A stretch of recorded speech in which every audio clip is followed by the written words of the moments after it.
ಇಷ್ಟು ಜನರಿಗೆ ನೆಂಟಸ್ಕೆ ಬೆಳಗಿಸೋದಕ್ಕೆ ಸಾಧ್ಯ ಆಗಿದೆ ಅಲ್ವಾ?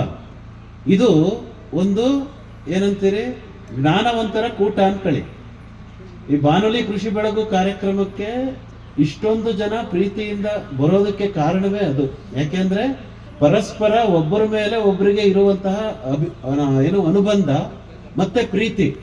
ನಾವು ಒಂದೇ ವರ್ಷ ಕಾರ್ಯಕ್ರಮ ಮಾಡಿ ನಿಲ್ಲಿಸ್ಬಿಡೋಣ ಅಂತಿದ್ದಾಗ ರೈತರೇ ಎದ್ದು ನಿಂತು, ಸ್ವಾಮಿ ನೀವು ಮಾಡೋದು ಬೇಡ, ನಿಮ್ಗೇನು ದುಡ್ಡು ಖರ್ಚಾಗತ್ತಾ, ನೀವು ದುಡ್ಡು ಖರ್ಚು ಮಾಡಬೇಡಿ, ನಿಮ್ಮ ಕೆಲಸ ಏನು, ಒಬ್ಬ ಅತಿಥಿನ ಕರ್ಕೊಂಬನ್ನಿ, ಉಳಿದಿದ್ದ ಖರ್ಚು ನಾವು ಮಾಡ್ತೀವಿ ಅಂತ.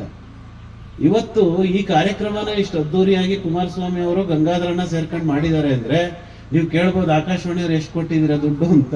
ನಾವು 1 ಪೈಸಾ ಕೊಟ್ಟಿಲ್ಲ, ಹಾಗಾಗಿನೇ ನಾನು ಮಾತಾಡಲ್ಲ ಅಂದೆ. ಆದ್ರೆ ಪ್ರೀತಿಯಿಂದ ನನ್ನನ್ನು ನಿಲ್ಸಿದ್ರಿ ಮಾತಾಡಿ ಅಂತ ಹೇಳಿ. ಅಂದ್ರೆ ಆಕಾಶವಾಣಿ ಅನ್ನೋದು ಬರೀ ಮಾಧ್ಯಮ ಅಷ್ಟೇ, ನಾವು ಸೇರಿಸೋ ಕೆಲಸ ಮಾಡ್ತಾ ಇದ್ದೀವಿ, ಜೋಡಿಸೋ ಕೆಲಸನ. ಇವತ್ತು ಪ್ರಪಂಚದಲ್ಲಿ ಯಾರು ಜೋಡಿಸಲ್ಲ, ಎಲ್ಲ ಕತ್ರಿ ಹಿಡ್ಕೊಂಡೇ ಓಡಾಡ್ತಾರೆ, ನಿಮಗೆ ಗೊತ್ತಿರ್ಬೋದು.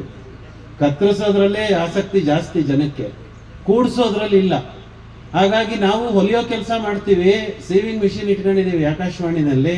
ಎಲ್ಲರನ್ನ ಪರಸ್ಪರ ಪ್ರೀತಿ, ನಂಬಿಕೆ, ವಿಶ್ವಾಸದಲ್ಲಿ ಜೋಡಿಸೋ ಪ್ರಯತ್ನವನ್ನ ಈ ಕಾರ್ಯಕ್ರಮದ ಮೂಲಕ ಮಾಡ್ತಾ ಇದ್ದೇವೆ ನಾವು.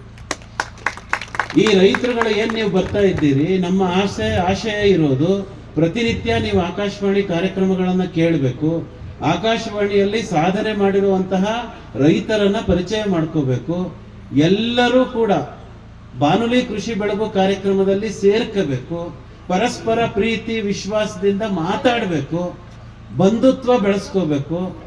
ಯಾವಾಗ್ಲೂ ನಾನು ಹೇಳೋದು, ರೈತರು ಯಾವುದೇ ಊರಿಗೆ ಹೋದ್ರು ಹೋಟ್ಲಲ್ಲಿ ಉಳ್ಕೋಬಾರ್ದು. ಯಾರ ಹತ್ರ ಉಳ್ಕೋಬೇಕು?